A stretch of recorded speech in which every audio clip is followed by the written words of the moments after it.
God told Moses, "Send men to scout out the land of Canaan. I am giving this land to the Israelites."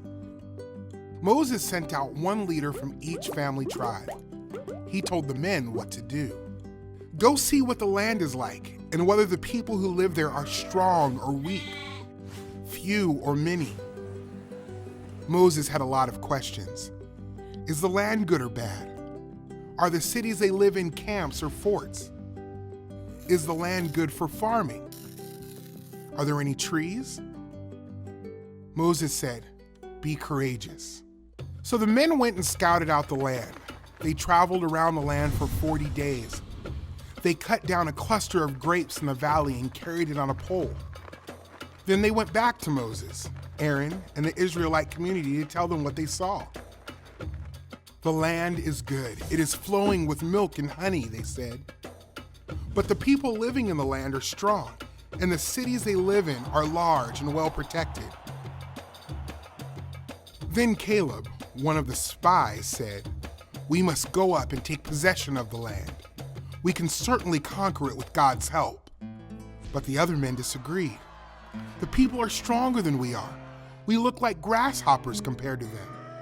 The Israelites were afraid and they cried all night. They thought Moses and Aaron had brought them to Canaan to die. The Israelites said, "Let's appoint a new leader and go back to Egypt." Moses and Aaron fell on their faces before the Israelites. Joshua and Caleb, who had both scouted out the land, tore their clothes and said to the Israelites, "The land is extremely good. If the Lord is pleased with us, he will give it to us. Don't be afraid of the people living in the land. God is with us." The Lord spoke to Moses, "How long will these people despise me? How long will they not trust me?" God threatened to destroy all the people, but Moses said, "Please forgive the wrongdoing of the people. I know you are great, faithful, and loving." God replied, "Since you have asked, I will forgive them. But none of them who despise me will live to see the promised land of Canaan." Since Caleb and Joshua had followed God completely, God would let them enter the promised land.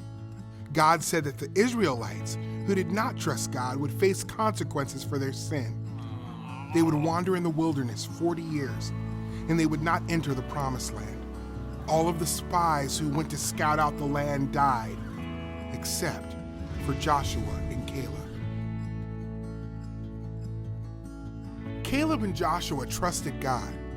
God planned for Joshua to lead the next generation of Israelites into the promised land. Joshua was not perfect, but his faithfulness reminds us of Jesus, who is perfect. Jesus obeyed the Father and trusted his plan to save people from their sin.